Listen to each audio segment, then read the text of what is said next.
64वां अध्याय भगवत जन की श्रेष्ठता और भक्त पुंडरीक का उपाख्यान। श्री भरद्वाज जी बोले, सूत जी, कुछ लोग सत्य को ही पुरुषार्थ का साधन बताकर उसकी प्रशंसा करते हैं और दूसरे लोग तपस्या और पतिव्रता को उत्तम बताते हैं। कुछ लोग सांख्य और कुछ लोग योग की प्रशंसा करते हैं। ढेले पत्थर और सोने को समान समझने वाले कुछ लोग ज्ञान को ही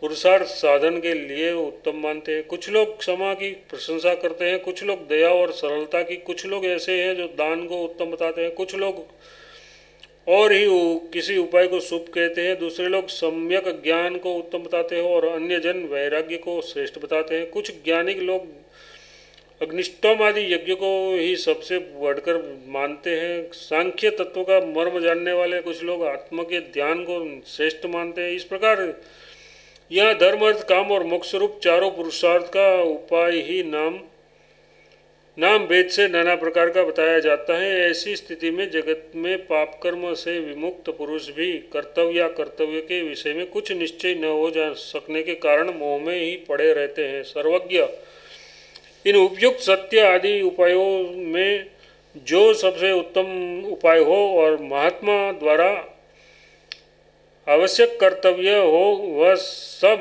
मनोरथ को पूर्ण करने वाले उस उपाय का आप हमसे वर्णन करें। सूजी कहते हैं, संसार बंधन से मुक्त करने वाले इस अत्यंत गूढ़ उपाय को लोग सुने। इस विषय में महात्मा जन देवर्षि नारद और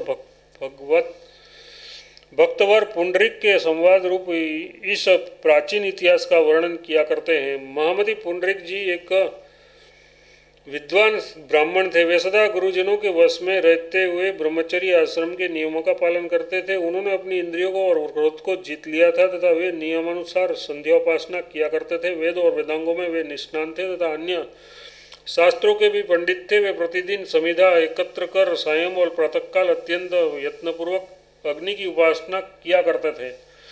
साक्षात ब्रह्मपुत्र नारद जी के समान वे सर्वव्यापी यज्ञपति भगवान विष्णु की विधिपूर्वक आराधना करते हुए उनका ध्यान किया करते थे और वह सदा तपस्या तथा स्वाध्याय में ही लगे रहते थे। जल, ईंधन और फूल आदि आवश्यक सामान लाकर वे सदा ही गुरुजनों को संतुष्ट रखते और उनकी अपने माता पिता के समान शुश्रूषा किया करते थे। भिक्षा मांगकर भोजन करते थे और अपने सद्व्यवहारों से के कारण लोगों के परम प्रिय हो गए थे। वे सदा ब्रह्म विद्या का अध्ययन और प्राणायाम का अभ्यास करते रहते थे। महाराज, समस्त पदार्थों को वे अपना स्वरूप ही समझते थे, अतः संसार के विषयों में उनकी बुद्धि अत्यंत निष्प्रुह हो भवसागर से पार उतारने वाली हो गई थी। भगवत भरद्वाज जी, उसका वैराग्य यहाँ तक बढ़ गया कि वे महान उदार पुंडरीक जी पिता, माता, भाई, पितामह, चाचा, मामा, मित्र, संबंधी तथा भाई बंधुओं को तृण के समान त्याग कर शाक और मूल फलादि का आहार करते हुए इस पृथ्वी पर आनंद पूर्वक विचरने लगे। उन्होंने यौवन, रूप, आयु और धन संग्रह की अनित्यता का विचार करके समस्त त्रिभुवन को मिट्टी के ढेले के समान तुच्छ समझ लिया था और अपने मन में ये निश्चय करके कि मैं पुराणों तख्त मार्ग में यथा समय सभी तीर्थों की यात्रा करूंगा। वे महाबाहु, महातेजस्वी और महाव्रती पुंडरीक जी गंगा, यमुना, गोमती, गंडकी, शतद्रु, पयोष्णी, सरयू और सरस्वती के तट पर, प्रयाग में नर्मदा आदि नदियों, महानदियों तथा नदियों के तट पर, गया में तथा विंध्याचल और हिमालय के तीर्थों में एवं इनके अतिरिक्त अन्य तीर्थों में भी यथासमय विधिपूर्वक भ्रमण करते रहे। इस तरह घूमते हुए पुण्य कर्मों के अधीन हो वे तपस्वी वीर महाभाग पुंडरीक शालिग्राम क्षेत्र में जा पहुँचे। वह तीर्थ तत्वज्ञानी तपस्वी ऋषियों द्वारा सेवित था। वहाँ मुनियों के सुरम्य आश्रम थे जो पुराणों में प्रसिद्ध हैं। वह तीर्थ चक्र नदी से विभूषित है और वहाँ के शिलाखंड भगवान के चक्र के चिन्हित हैं। वह तीर्थ जितना ही सुरम्य था उतना ही एकांत उसका विस्तार बढ़ा था और वहाँ चित्त स्वतः प्रसन्न रहता था। वहाँ पर कुछ चक्र से चिन्हित प्राणी रहते थे जिसका दर्शन बहुत ही पावन था। वहाँ पुण्य तीर्थ के यात्री यथेष्ट विचरते रहते थे। यह उस महापवित्र शालिग्राम क्षेत्र में महामती पुंडरीक जी प्रसन्न चित्त हो तीर्थ सेवन करने लगे। वे विनय पूर्वक वहाँ देवहद तीर्थ में पूर्वजन्म की स्मृति दिलाने वाली सरस्वती के जल में, चक्रकुंड में और चक्र नदी नारायणी के जल में भी स्नान करके उसी क्षेत्र के अंतर्गत अन्य तीर्थों में भ्रमण करते रहे थे। तदनंतर उस क्षेत्र के प्रभाव से और वहाँ के तीर्थों के तेजों से उस महात्मा का चित्त वहाँ बहुत ही शुद्ध एवं प्रसन्न हो गया। इस प्रकार शुद्ध चित्त एवं ध्यान योग में तत्पर हो वहाँ ही सिद्धि की इच्छा से परम भक्ति युक्त हो वे शास्त्रोक्त विधि से जगतपति भगवान विष्णु की आराधना करने लगे। अपनी इंद्रियों को वश में करके निद्वंद रहते हुए उन्होंने अकेले ही बहुत दिनों तक वहाँ निवास किया। वे शाक और मूल फलादि का आहार करते और सदा संतुष्ट रहते थे। उनकी सर्वत्र समान दृष्टि थी। वे यम नियम आसन बंध तीव्र प्राणायाम निरंतर प्रत्याहार धारणा ध्यान तथा समाधि के द्वारा निरालस्य भाव से भलीभांति योगाभ्यास करते रहे। इस प्रकार समस्त पुरुषार्थों के ज्ञाता निष्पाप महामना पुंडरीक जी ने देवेश्वर भगवान विष्णु में चित्त लगाकर उनकी आराधना की और उनमें मन लगाए हुए वे उनके परम अनुग्रह की आकांक्षा से भजन करने लगे। राजेंद्र महात्मा पुंडरीक को उस शालिग्राम क्षेत्र में निवास करते बहुत समय बीत गया। तब एक दिन साक्षात सूर्य के समान महातेजस्वी वैष्णव हितकारी परमार्थ वेता एवं विष्णु भक्ति पुराण देवर्षि नारद जी तपोनिधि पुंडरीक मुनि को देखने की इच्छा से उक्त क्षेत्र में गए। समस्त आगमों के ज्ञाता महाबुद्धिमान महाप्राज्ञ पूर्ण तेजस्वी एवं प्रभा पुंज से उपलक्षित नारद जी को वहाँ आया देख पुंडरीक जी के मन में बड़ी प्रसन्नता हुई। उन्होंने विनीत भाव से हाथ जोड़कर उन्हें अर्घ्य निवेदित किया, फिर यथोचित रूप से उनके चरणों में मस्तक झुकाया। तत्पश्चात परम क्रांतिमान विप्रवर पुंडरीक जी मन ही मन ये सोचने लगे कि ये अद्भुत दिव्य शरीर वाले मनोरम वेशधारी तेजस्वी महापुरुष कौन है। अहो इसका मुखमंडल कितना प्रसन्न है, इनके मस्तक पर जटाजूट सुशोभित हो रहा है, उन्होंने हाथ में वीणा ले रखी है। इस रूप में ये साक्षात सूर्य ही तो नहीं है, अथवा अग्निदेव इंद्र और वरुण में से तो कोई नहीं है। यो सोचते ही निश्चय पर पहुँचे कि कारण उन्होंने पूछा। ये सोचते हुए किसी निश्चय पर न पहुँचने के कारण उन्होंने पूछा। पुंडरीक जी बोले, परम क्रांतिमान दिव्य पुरुष आप कौन है और कहाँ से पधारे हैं। इस पृथ्वी पर जिन्होंने कभी पुण्य नहीं किया है ऐसे लोगों के लिए आपका दर्शन प्रायः दुर्लभ ही है। नारद जी बोले, पुंडरीक का मैं नारद हूँ, तुम्हारे दर्शन की उत्कंठा से ही यहाँ आया हूँ। तुम जैसा निरंतर भक्तिपरायण पुरुष दुर्लभ है। द्विजोत्तम भगवत भक्त पुरुष आदि जाति का चंडाल हो तो भी वह स्मरण मात्र से वार्तालाप से अथवा सम्मानित होकर अपना स्वेच्छा से ही लोगों को पवित्र कर देता है। फिर तुम्हारे जैसे भक्त ब्राह्मण के सत्संग की पावनता के विषय में तो कहना ही क्या। द्विज मैं सांग धनुष धारण करने वाले देवदेव भगवान वासुदेव का दास हूँ। नारद जी के इस प्रकार अपना परिचय देने पर उसके दर्शन से अत्यंत विस्मित हुए विप्रवर पुंडरीक जी प्रेम भक्ति से विहल चित्त होकर मधुरवाणी में बोले। पुंडरीक जी ने कहा, आज मैं समस्त देहधारियों में धन्य हूँ, देवताओं द्वारा भी सम्मानीय हूँ। आज मेरे वितर कृतार्थ हो गए, मेरा जन्म सफल हो गया। देवर्षि मैं आपका भक्त हूँ, आप मुझ पर अब विशेष रूप से अनुग्रह करें। विद्वान मैं अपने पूर्व जन्मकृत कर्मों से प्रेरित हो संसार में भटक रहा हूँ, बताइए इससे छुटकारा पाने के लिए मैं क्या क्या करूँ। मेरे लिए जो परम कर्तव्य हो वह गोपनीय हो तो भी आप मुझे अपना उसका उपदेश कीजिए। मुने यूँ तो आप समस्त लोगों को ही सहारा देने वाले हैं, परंतु वैष्णवों के लिए तो आप विशेष रूप से शरणदाता हैं। नारद जी बोले, द्विज इस जगत में अनेक शास्त्र और अनेक प्रकार के कर्म हैं, इसी तरह यहाँ अनेकों प्राणी हो और उसके लिए धर्म के मार्ग भी बहुत हैं। द्विजोत्तम इसी से इस जगत में विचित्रता दिखाई देती है। कुछ लोग का मत है कि यह संपूर्ण जगत सर्वथा अव्यक्त से उत्पन्न होता है और समय आने पर उसी में लीन हो जाता है। बुद्धिमानों में श्रेष्ठ कुछ अन्य तत्वदर्शी पुरुष आत्मा को अनेक नित्य एवं सर्वत्र व्यापक मानते हैं। अनग ब्रह्मन, इन सब बातों पर विचार करने नाना मतों का ज्ञान रखने वाले समस्त ऋषिगण अपनी बुद्धि और विद्या के अनुसार जिस सिद्धांत का प्रतिपादन करते हैं उसे सावधान होकर सुनो। वह सब मैं तुमसे बताता हूँ। ये बताया जाने वाला गोप्य परमार्थ तत्व इस घोरतर संसार से मुक्ति देने वाला है। मनुष्यों की दृष्टि प्रायः वर्तमान विषयों को ही निश्चित रूप से ग्रहण करती है। वह सुदूरवर्ती भूत और भविष्य को नहीं ग्रहण कर सकती।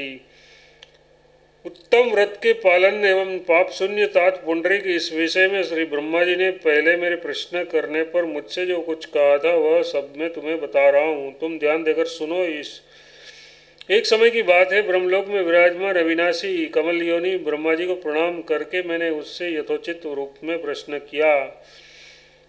नारद जी बोले, देव लोक पितामह, सबसे उत्तम ज्ञान और सबसे उत्कृष्ट योग कौन सा है? इस विषय में सारी बातें आप मुझे ठीक ठीक बताइए। ब्रह्मा जी बोले, जो 23 विकारों के कारणभूत 24वें तत्व प्रकृति से भिन्न 25वां तत्व है, वही संपूर्ण प्राणी शरीरों में नर मतलब पुरुष या आत्मा कहलाता है। संपूर्ण तत्व नर से उत्पन्न है, इसलिए नार कहलाते हैं। ये नार जिनके अयन मतलब आश्रय हैं, यथार्थ जो इनमें व्याप्त है, वे भगवान नारायण कहे जाते हैं। सृष्टि काल में संपूर्ण जगत भगवान नारायण से ही प्रकट होता है और प्रलय के समय फिर उन्हीं में लीन हो जाता है। नारायण ही परब्रह्म है, नारायण ही परम तत्व है, नारायण ही परम ज्योति और नारायण ही परमात्मा है। मुने वे भगवान नारायण पर से भी परे हैं, उसमें बढ़कर या उससे भिन्न कुछ भी नहीं है। इस जगत में जो कुछ देखा या सुना जाता है, सबको बाहर और भीतर से व्याप्त करके भगवान नारायण स्थित है। इस प्रकार उन्हें साकार वस्तुओं में व्यापक जानकर ही देवताओं ने बार बार उसको साकार कहा है तथा ओम नमो नारायण इस मंत्र का ध्यान मानसिक जप करते हुए अनन्य भाव से उसमें मन लगाया है। जो अनन्य चित्त हो सदा भगवान नारायण का ध्यान करता है, उसको दान, तीर्थ सेवन, तपस्या और यज्ञों से क्या काम है। भगवान नारायण का ध्यान ही सर्वोत्तम ज्ञान है तथा इससे बढ़कर दूसरा कोई योग भी नहीं है।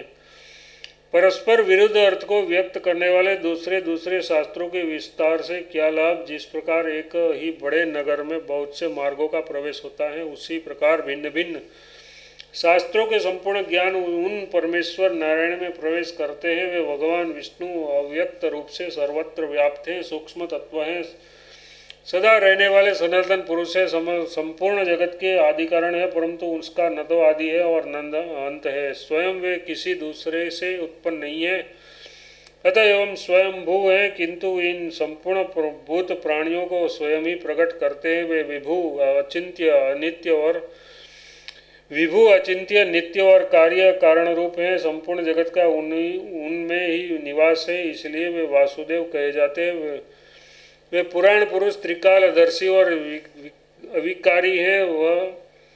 वह संपूर्ण चराचर में त्रिभुवन उन्हीं भगवान के द्वारा व्याप्त होने से स्थित हैं, इसलिए वे विष्णु कहलाते हैं। अथवा युग का क्षय होने पर महतत्व आदि समस्त भूतों का उन्हीं सृष्टि के आधारभूत परमात्मा में निवास होता है, इसलिए वे वासुदेव कहे गए हैं। कुछ लोग उनको पुरुष महात्मा कहते हैं और कुछ लोग अविनाशी ईश्वर बताते हैं। कुछ अन्य लोग उन्हें केवल विज्ञान स्वरूप मानते हैं, कितने ही उन्हें परब्रह्म कहते हैं। कुछ विचारक उन्हें आदि अंतरहित काल कहते हैं और कुछ मनुष्य उसको सनातन जीव कहते हैं। कुछ लोग परमात्मा कहते हैं, कुछ लोग उन्हें एक निरामय तत्व मानते हैं। कुछ विद्वान उन्हें क्षेत्रज्ञ कहते हैं और कुछ उन्हें 23 विकारों के कारण 24वें तत्व प्रकृति और 25वें तत्व रूप पुरुष से भिन्न 26वां तत्व पुरुषोत्तम मानते हैं। कुछ लोग आत्मा को अंगूठे के बराबर बताते हैं और कुछ विद्वान कमल पुष्प की धूलि के समान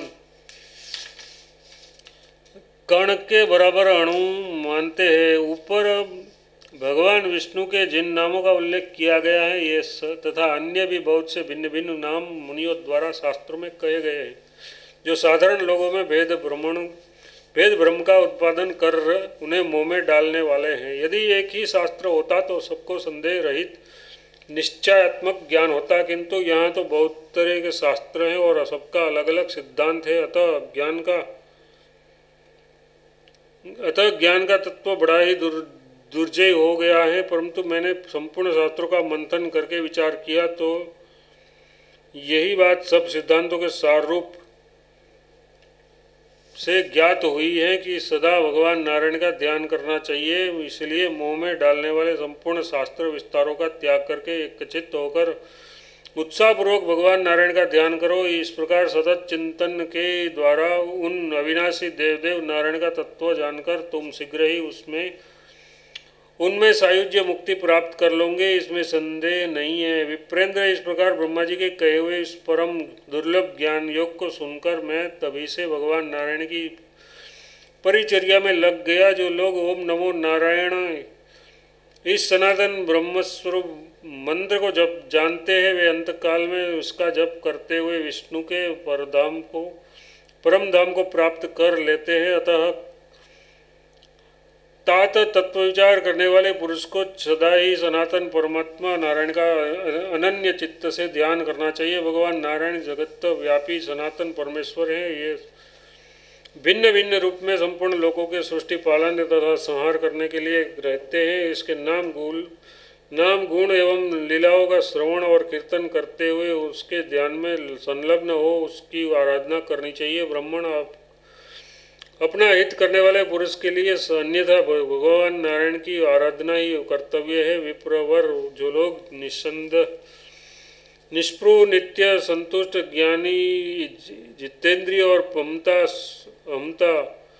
अहमता रागद्वेष आदि विकारों से रहित हैं तथा जो पक्षपात शून्य शांत एवं सब प्रकार के संकल्पों से वर्जित है, वे भगवान के ध्यान योग में तत्पर हो उस जगदीश्वर का साक्षात्कार कर लेते हैं। जो महात्मा त्रिभुवन से नाता तोड़कर जगत गुरु जगन्नाथ भगवान वासुदेव का कीर्तन करते हैं, वे उन जगतपति का दर्शन पा जाते हैं। इसलिए विप्रवर, तुम भी भगवान नारायण की समाराधना में तत्पर हो जाओ। द्विज, जो अवहेलना पूर्वक नाम लेने पर भी भक्तों को अपना परमधाम देते थे, उन भगवान नारायण के सिवा दूसरा कौन ऐसा महान उदार है जो मांगी हुई वस्तु को देने में समर्थ हो। तुम्हें जप अथवा स्वाध्याय जो कुछ भी करना हो उसे उस देवेश्वर भगवान नारायण के उद्देश्य ही सदा आलस्य त्याग कर करते रहो। बहुत से मंत्र और व्रतों से क्या लाभ। ओम नमो नारायणाय, इस मंत्र ही सब मनोरथों को सिद्धि करने वाला है। द्विजश्रेष्ठ, कोई चीर वस्त्र पहनने वाला, जटा धारण करने वाला, त्रिदंडी, सदा माथा मुंडाए रहने वाला अथवा तरह तरह के उपकरणों से विभूषित ही क्यों न हो, उसके ये बाह्य चिन्ह धर्म के कारण नहीं हो सकते। किंतु जो मनुष्य भगवान नारायण की शरण में जा चुके हैं, वे पहले निर्दयी, दुष्ट और सदा पापरत रहे हो तो भी भगवान के परम धाम में पधारते हैं। हजारों जन्मों में भी जिसकी ऐसी बुद्धि हो जाए कि मैं देवदेव सांगधनुष भगवान वासुदेव का दास हूँ, वह मनुष्य निस्संदेह भगवान विष्णु के सालोक्य को प्राप्त होता है। फिर जो पुरुष जितेंद्रिय होकर सदा भगवान में ही अपने प्राणों को लगाए रहता है, उसके लिए तो कहना ही क्या। सूर्य कहते सदा दूसरों के ही उपकार में लगे रहने वाले त्रिभुवन भूषण देवर्षि नारद की उपयुक्त बातें बताकर वहीं पर अंतर्ध्यान हो गए। अब महात्मा पुंडरीक एकमात्र भगवान नारायण के भजन में तत्पर हो बार बार इस प्रकार उच्चारण करने लगे। भगवान केशव को नमस्कार है। हे महायोगिन, आप मुझ पर प्रसन्न हो। निरंतर यो कहते हुए पुरुषार्थ साधन में तत्पर कुशल व तपस्वी पुंडरीक जी अपने हृदय कमल के आसन पर जनार्दन भगवान गोविंद को स्थापित कर तपस्या की सिद्धि करने वाले उस शालिग्राम नामक तपोवन में बहुत काल तक अकेले ही रहे। महातपस्वी पुंडरीक स्वप्न में भी भगवान केशव के सिवा दूसरा कुछ नहीं देखते थे। उसकी नींद भी उन्हीं पुरुषार्थ साधन में बाधा नहीं देती थी। उन पाप रहित द्विजवर पुंडरीक ने तपस्या, ब्रह्मचर्य तथा विशेषतः शौचाचार के पालन में और जन्मांतर की साधनों की सुदृढ़ एवं भगवत भगवत भक्ति साधक संसार से संपूर्ण लोकों के एकमात्र साक्षी देवदेव भगवान विष्णु की कृपा द्वारा परम उत्तम वैष्णवी सिद्धि प्राप्त कर ली। उनके निकट सिंह, व्याघ्र तथा दूसरे दूसरे हिंसक जीव आपस के स्वाभाविक वैर विरोध को त्याग कर एक मिलकर रहते थे। द्विजवर भारद्वाज जी उसके समीप उन हिंसक जंतुओं की इंद्रिया वृत्तियां अत्यंत शांत रहती थी। तत्पश्चात एक दिन बुद्धिमान पुंडरीक जी के समक्ष जगदीश्वर भगवान नारायण प्रकट हुए। उसके नेत्र कमल दल के समान विशाल थे। उसके हाथों में शंखचक्र और गदा सुशोभित थी। उन्होंने पीताम्बर धारण कर रखा था। दिव्य पुष्पों की माला उनकी शोभा बढ़ा रही थी। उसके वृक्ष स्थल में श्रीवत्स चिन्ह और लक्ष्मी जी का निवास था। वे कौस्तुभ मणि से विभूषित थे। कंजल गिरी के समान श्याम वर्ण एवं पीताम्बरधारी भगवान विष्णु सुनहली क्रांति वाले गरुड़ पर आरूढ़ हो इस प्रकार सुशोभित होते थे मानो मेरुगिरी के शिखर पर बिजली की क्रांति से युक्त श्याम मेघ शोभा पा रहा हो। भगवान के ऊपर रत्नमयी श्वेत छत्र तना था जिसमें मोतियों की झालरें लगी थी। उस समय उस छत्र से तथा चंवर व्यंजन आदि से उस देवेश्वर की बड़ी शोभा हो रही थी। उन देवेश्वर भगवान नारायण का प्रत्यक्ष दर्शन पाकर पुंडरीक ने दोनों हाथ जोड़ दिए। आदर मिश्रित भय से उसका मस्तक झुक गया। उन्होंने धरती पर माथा टेक दिया, साष्टांग प्रणाम किया। वे विहल होकर उन भगवान ऋषिकेश की ओर देख आंखें फाड़ फाड़ कर इस प्रकार देखने लगे मानो उन्हें पी जाएंगे। जिसके दर्शन के लिए वे चिरकाल से प्रार्थना कर रहे थे, उस भगवान को आज सामने पाकर उन्हीं की ओर निर्मिश नयनों से देखते हुए पाप रहित धीर चित्त पुंडरीकाक्ष जी आज बड़ी ही तृप्ति हुई। पुंडरीक जी को आज बड़ी ही तृप्ति हुई। तब 3 पगों से त्रिलोकी को नाप लेने वाले भगवान पद्मनाभ ने पुंडरीक से कहा, वत्स पुंडरीक जी, तुम्हारा कल्याण हो। मामते मैं तुम पर बहुत प्रसन्न हूँ। तुम्हारे मन में जो अभिलाषा हो उसको वर के रूप में मांग लो, उससे मैं अवश्य दूंगा। सूत जी कहते हैं, देवदेवेश्वर नारद जी के देवदेव नारायण के कहे हुए उस वचन को सुनकर महामती पुंडरीक ने उनसे यो निवेदित किया। पुंडरीक जी बोले, देवेश्वर, कहाँ मुझ जैसा अत्यंत दुर्बुद्धि पुरुष और कहाँ अपने वास्तविक हित को देखने का कार्य। अतः माधव, मेरे लिए जो हितकर हो उसके लिए आप ही कृपापूर्वक आज्ञा करे। उसके यूँ कहने पर भगवान बहुत ही प्रसन्न हुए और अपने सामने हाथ जोड़ खड़े हुए महाभाग पुंडरीक से बोले, श्री भगवान ने कहा, सुव्रत, तुम्हारा कल्याण हो। तुम मेरे साथ ही आ जाओ और मेरे ही समान रूप धारण कर मेरे नित्य पार्षद हो जाओ। सूत जी कहते हैं, भक्तवत्सल भगवान श्रीधर ने प्रेमपूर्वक यूँ कहने पर देवताओं की दुदुम्बियाँ बज उठी और वहाँ आकाश से फूलों की वर्षा होने लगी। उस समय इंद्र आदि सभी देवता और सिद्धगण बहुत अच्छा हुआ, बहुत अच्छा हुआ, इस प्रकार कहकर साधुवाद देने लगे। सिद्ध गंधर्व और किन्नरगण विशेष रूप से यशोगान करने लगे। इधर सर्वदेव वंदित जगदीश्वर भगवान वासुदेव पुंडरीक को साथ ले गरुड़ पर आरूढ़ हो विष्णु धाम वैकुंठ धाम को चले गए। इस प्रकार विप्रवर भरद्वाज अब भी विष्णु भक्ति से युक्त हो अपने मन को प्राणों को भगवान में ही लगाकर उसके भक्तों के हित साधन में तत्पर रहिए और यथाशक्ति भगवान का पूजन करते हुए उन पुरुषोत्तम का भजन कीजिए। समस्त पापों को नष्ट करने वाले भगवान की कथाएं सदा सुनते रहिए। विप्रवर, अधिक क्या कहे, सर्वेश्वर विश्वात्मा भगवान विष्णु जिस उपाय से प्रसन्न हो उसको आप विस्तार पूर्वक करें। भगवान नारायण से विमुख हुए पुरुष हजारों अश्वमेघ और सैकड़ों वाजपेयी करने से भी पावन गति को नहीं प्राप्त कर सकते। भगवान से इस प्रकार प्रार्थना करनी चाहिए, भगवान विष्णु, आप अजर अमर अद्वितीय, सबके ध्यान करने योग्य, आदि अंत से रहित, गुण निर्गुण, सगुण निर्गुण, युग स्थूल सूक्ष्म और अनुपम होकर भी उपमय है। योगियों को ज्ञान के द्वारा आपके स्वरूप का अनुभव होता है तथा आप इस त्रिभुवन के गुरु और परमेश्वर है। अतः मैं आपकी शरण में आया हूँ। इस प्रकार से नृसिंह पुराण में पुंडरीक का नारद संवाद विषयक 64वां अध्याय पूरा हुआ। 65वां अध्याय भगवत संबंधी तीर्थों और उन तीर्थों से संबंध रखने वाले भगवान के नाम। भरद्वाज जी बोले, सूत जी, अब मैं आपसे भगवान विष्णु के गुप्त तीर्थों का और उन तीर्थों से संबंध रखने वाले भगवान के गुप्त नामों का वर्णन सुनना चाहता हूँ। कृपया आप उन पापनाशक नामों का मेरे समक्ष वर्णन कीजिए। सूत जी बोले, एक समय मंदराचल पर विराजमान शंखचक्र गदाधारी देवदेव भगवान विष्णु से श्री ब्रह्मा जी ने पूछा। ब्रह्मा जी बोले, सुरेश्वर, अरे मुझे तथा मुक्ति चाहने वाले अनन्य भक्तों को किन किन क्षेत्रों में जाकर आपका विशेष रूप से दर्शन करना चाहिए। जगतपति कमलोचन, आपके जो जो गुप्त तीर्थ और नाम है उन्हें मैं आपके ही मुख से सुनना चाहता हूँ। सुरेश्वर, मनुष्य आलस्य त्याग कर प्रतिदिन किसका जप करने से सदगति को प्राप्त हो सकता है। अपने भक्तों का हित साधन करने के लिए ये आप हमें बताइए। श्री भगवान बोले, ब्राह्मण, तुम सावधान होकर सुनो। मेरे जो गुह नाम और क्षेत्र हैं उन्हें मैं ठीक ठीक बता रहा हूँ।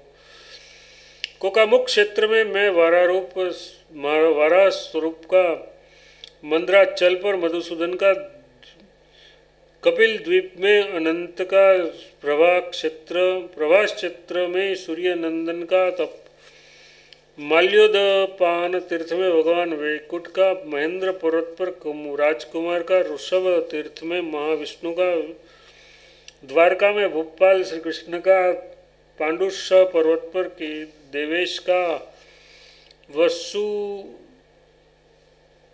वसुरूढ़ तीर्थ में जगतपति का, वल्लीवट में महायोग का, चित्रकूट में राजा राम का, नैमिषारण्य में पीताम्बर का, गौओं के विचरण के स्थान पर वज्र में हरि का, शालिग्राम तीर्थ में तपोवास का, गंधमादन पर्वत पर अचिंत्य परमेश्वर का, कुब्जा गार में हरिकेश का, गंध द्वार में पयोधर का, सकल तीर्थ में गरुड़ध्वज का, सायक में गोविंद का, वृंदावन में गोपाल का, मथुरा में स्वयंभू भगवान का, केदारनाथ में माधव का, वाराणसी मतलब काशी में केशव का, पुष्कर तीर्थ में पुष्कर राक्षस का,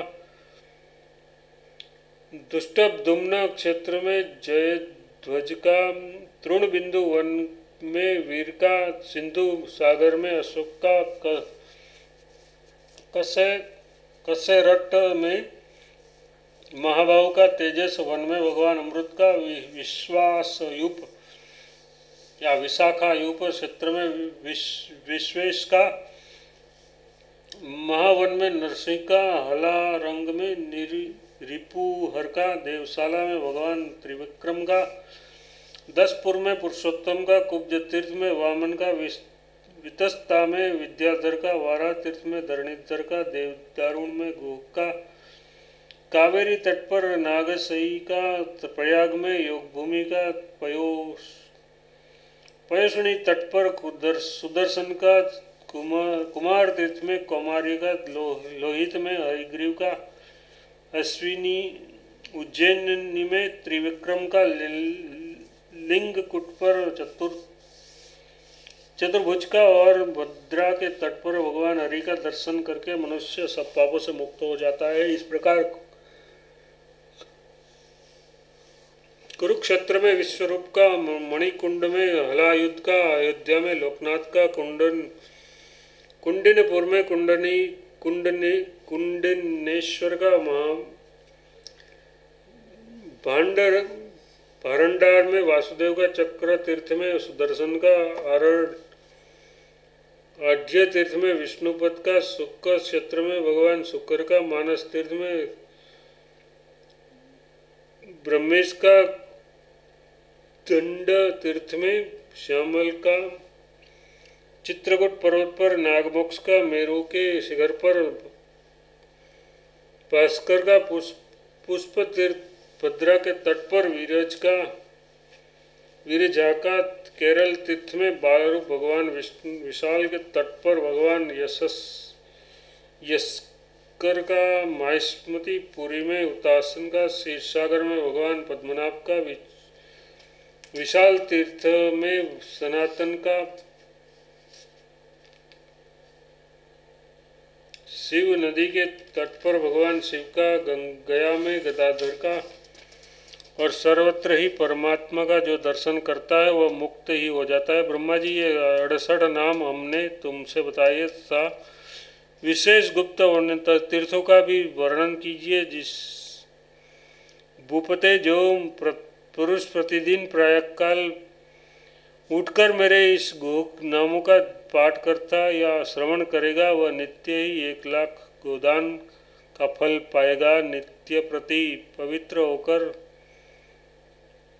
जो इन नामों का पाठ करता है उसको मेरी कृपा से कभी दुस्वप्न का दर्शन नहीं होता, उसमें संशय नहीं है। जो पुरुष इस 68 नामों का प्रतिदिन तीनों काल अर्थात प्रातः, मध्याह्न और सायंकाल के पाठ करता है वह सब पापों से मुक्त होकर मेरे लोक में आनंद भोगता है। सभी मनुष्यों को और विशेषतः वैष्णवों को चाहिए कि यथाशक्ति पूर्वक तीर्थ का दर्शन करें। जो लोग ऐसा करते हैं वह उन्हें भी मुक्ति देता है। सूर्य कहते हैं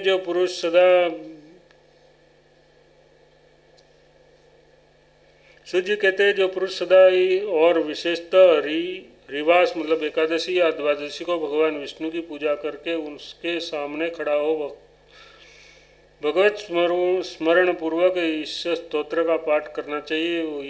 वह विष्णु के अमृत पाद को प्राप्त कर लेता है। इस प्रकार से नृसिंह पुराण में आदि धर्मार्थ मोक्षदायक विष्णु वल्लभ स्तोत्र विषयक 65वां अध्याय पूरा हुआ।